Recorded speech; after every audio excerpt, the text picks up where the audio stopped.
Marilah kita berdoa.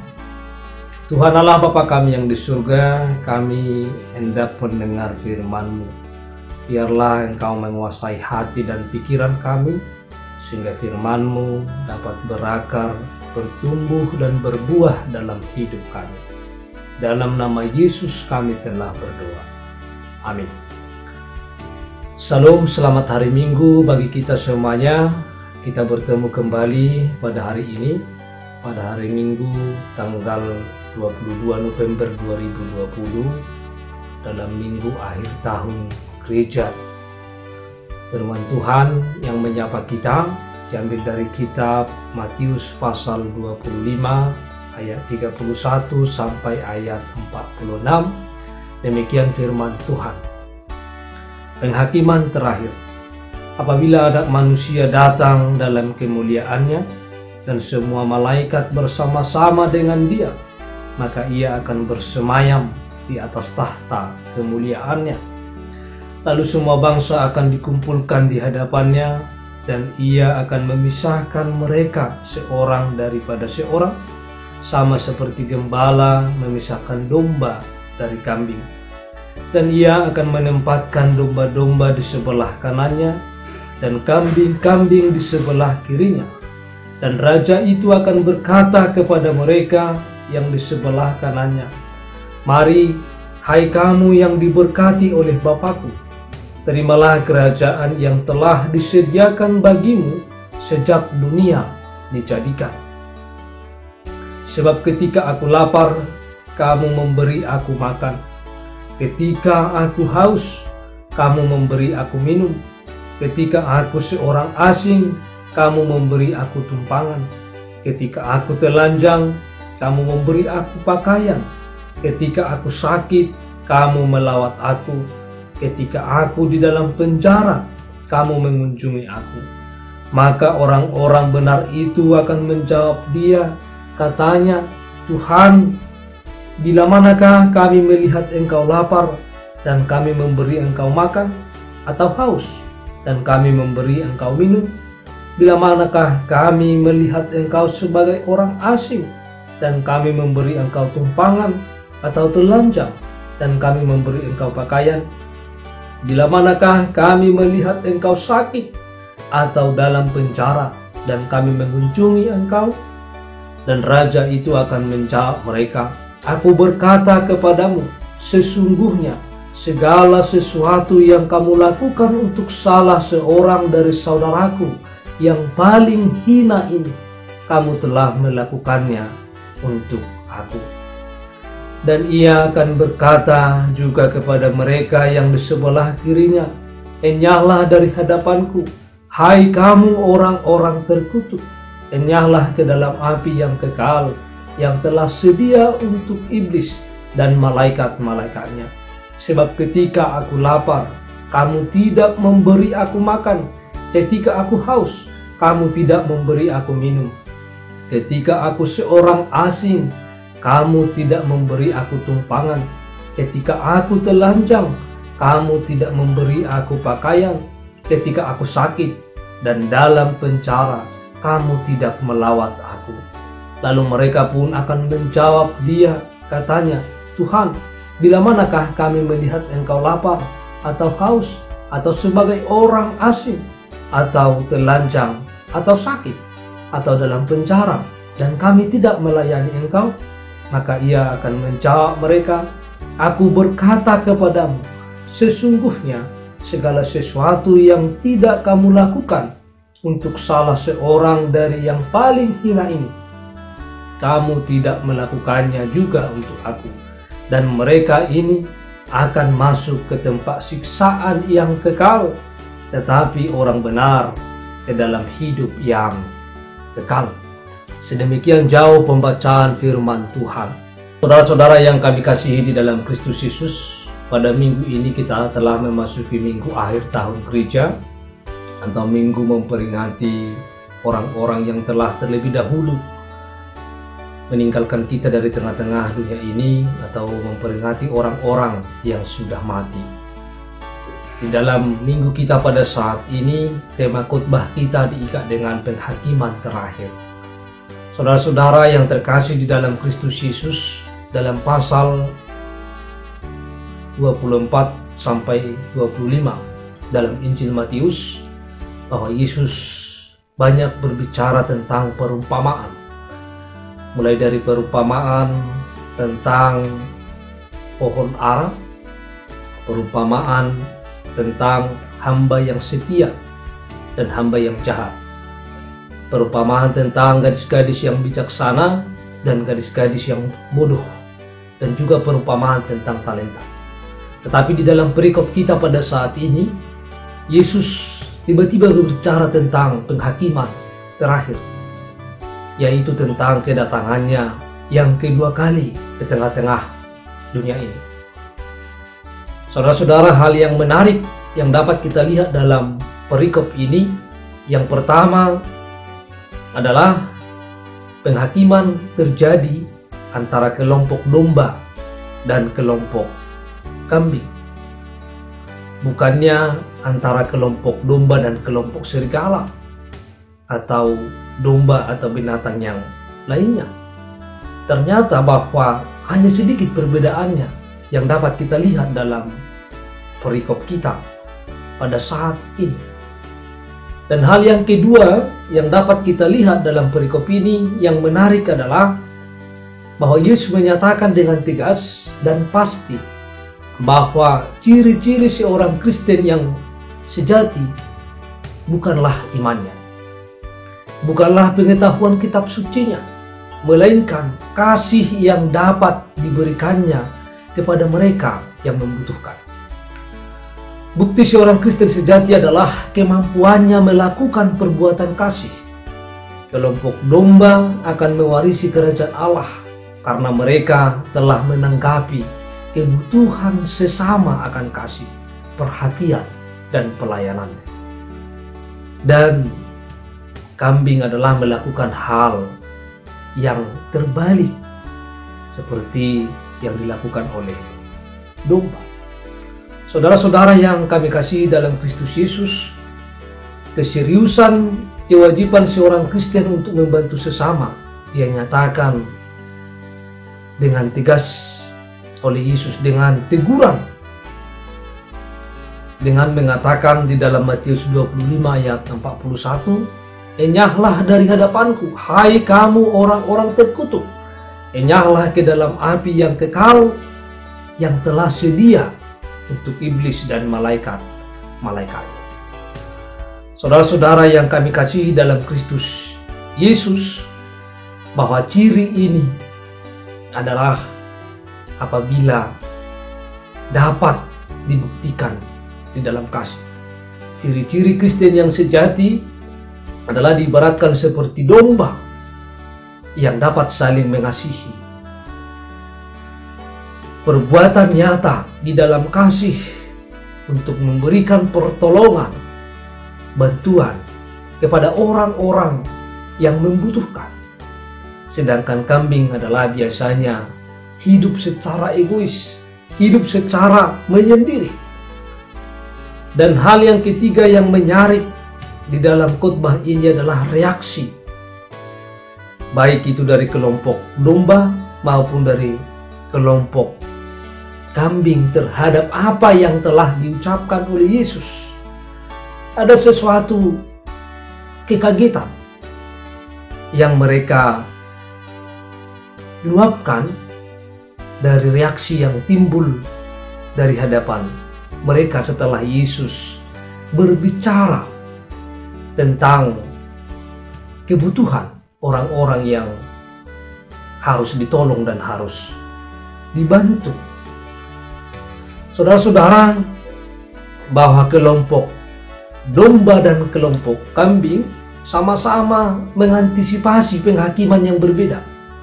Mereka semuanya bertanya, baik kambing ataupun domba sama-sama bertanya kepada Yesus, "Tuhan, bila manakah kami melihat Engkau lapar, haus sebagai orang asing, telanjang, sakit, dalam penjara, dan kami tidak melawatmu, atau kami tidak memberi Engkau pakaian, tidak memberi Engkau makanan, tidak memberi engkau minum. Saudara-saudara, kelompok domba tidak pernah mengingat atau mencatat perbuatan baik mereka. Mereka tidak pernah mengharapkan balasan atau pujian. Bagi mereka, berbuat baik kepada sesama adalah sukacita sebagai seorang hamba Tuhan, dan dengan demikian mereka telah mengumpulkan harta di surga. Kelompok domba tidak akan memperhitungkan seberapa banyak, seberapa besar perbuatan kasih, perbuatan baik yang mereka lakukan di tengah-tengah dunia ini kepada sesama dan tanpa pandang bulu. Tetapi yang sebaliknya, bahwa kelompok kambing selalu mengingat-ingat perbuatan baik yang mereka lakukan. Mungkin mereka tahu dengan pasti jumlah uang yang pernah mereka sumbangkan. Kalau perlu, menyimpan semua buktinya. Terhadap orang-orang semacam ini, sang raja menjawab, sesungguhnya segala sesuatu yang tidak kamu lakukan untuk salah seorang dari yang paling hina ini, kamu tidak melakukannya juga untuk aku. Respon, perilaku, perbuatan antara domba dan kambing sungguh sangat jauh berbeda. Saudara-saudara yang kami kasihi di dalam Kristus Yesus, apa perbedaan karakter dari domba dan kambing? Yang pertama yang dapat kita lihat adalah bahwa domba itu biasanya jinak dan mau mendengar serta menuruti perintah dari gembalanya. Sedangkan kambing cenderung membangkang dan sulit atau susah untuk diarahkan, susah untuk diatur, susah untuk diberikan pengarahan atau diajar. Tetapi domba adalah bahwa domba itu mau mendengar dan gampang menuruti apa yang dikatakan oleh gembalanya kepadanya. Hal yang kedua yang kita lihat perbedaan domba dan kambing adalah biasanya bahwa domba itu suka bergerombol, suka berkerumun dan berkawan, saling memperhatikan satu dengan yang lain. Sedangkan kambing, dia lebih suka menyendiri. Domba sangat suka berkawan, bersahabat, dan dapat bekerja sama, saling berbagi, saling sharing, tolong menolong, dan saling menghargai. Dan itu adalah karakter domba. Perbedaan yang selanjutnya yang dapat kita lihat adalah bahwa domba ketika dia memakan rumput, dia memakannya dengan teratur, tidak serabutan dan berpindah-pindah. Sedangkan kambing suka pindah kemana-mana, dia serabutan, dia cenderung sibuk, tidak menentu. Saudara-saudara, kambing pada umumnya suka lari ke sana dan lari ke sini, dan cenderung juga bahwa kambing itu tidak sabar dan dia ingin berkuasa dan ingin menang sendiri, egois. Itu adalah sifat kambing. Lalu yang selanjutnya, di waktu malam bahwa domba tidur berkumpul bersama, saling memberikan kehangatan, saling berbagi kehangatan. Ketika malam sudah tiba, mereka tidur bersama dan mereka bisa saling menghangatkan satu dengan yang lain. Sedangkan kambing cenderung melakukan sendiri dan demi hidup sendiri. Di dalam kandang, domba akan cenderung berkumpul dan bergerombol dan memilih tempat yang terbuka. Hal ini dimungkinkan karena sifat yang suka berkawan, juga karena memiliki bulu yang tebal sehingga tahan dingin. Tapi hal berbanding terbalik dengan sifat kambing yang mencari tempat gelap dan tertutup, yang artinya bahwa domba memberikan manfaat lebih dari sekedar kambing. Bukan saja daging dan susu serta bulunya, namun rasa emosional para penggembala terhadap domba-dombanya dibandingkan kambing yang cenderung liar. Ini adalah ciri-ciri perbedaan antara kambing dan domba. Oleh karena itu, mana yang kita pilih? Apakah kita memilih kambing atau kita memilih domba? Tentu bahwa pada penghakiman terakhir, pada kedatangan Yesus yang kedua kali ke tengah-tengah dunia ini, bahwa kambing dan domba akan dipisahkan. Domba akan ditempatkan di sebelah kanan untuk mendapatkan dan dihadiahkan kehidupan yang kekal. Tetapi kepada kambing akan dihadiahkan penyiksaan yang kekal. Saudara-saudara yang terkasih di dalam Kristus Yesus, hal inilah yang disampaikan oleh Yesus, bahwa domba itu yaitu orang-orang yang percaya kepada Kristus, orang-orang yang setia kepada Tuhan. Domba itu adalah mendengar suara tuannya, mendengar suara gembalanya, dan dapat mengasihi, dapat menolong, dapat membantu, dapat memberikan yang terbaik bagi sesamanya. Sedangkan kambing adalah dia hanya mementingkan diri sendiri, dia egois. Yang penting bahwa dia dapat makan, tetapi kawan-kawannya walaupun tidak makan, bahwa kambing itu tidak peduli. Saudara-saudara yang kami kasihi dalam Kristus Yesus, dalam khotbah Yesus tentang akhir zaman mengingatkan kita kembali kepada khotbah Yesus di bukit dengan mengatakan, jadi apabila engkau memberi sedekah, janganlah engkau mencanangkan hal itu seperti yang dilakukan orang munafik di rumah-rumah ibadat dan di lorong-lorong, supaya mereka dipuji orang. Aku berkata kepadamu, sesungguhnya mereka sudah mendapat upahnya. Tetapi jika engkau memberi sedekah, janganlah diketahui tangan kirimu apa yang diperbuat tangan kananmu. Dalam Matius 6 ayat 2 sampai ayat yang ketiga.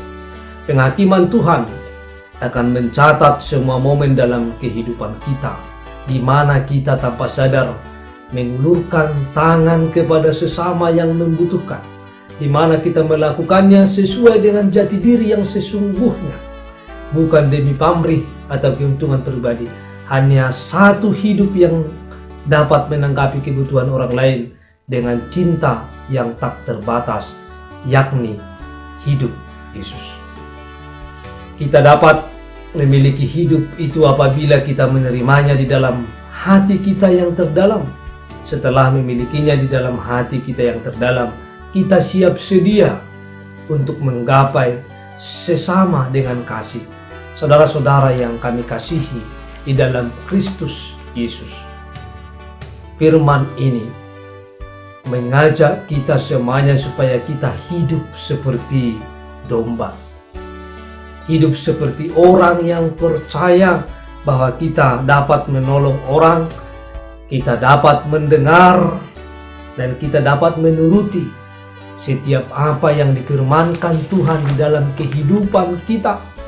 Kita juga dapat hidup saling bersahabat, saling menolong, saling mengasihi, bekerja sama, berbagi apa yang kita miliki, berbagi kepada orang yang membutuhkan, berbagi kepada orang yang susah, menolong orang dalam kehidupan kita.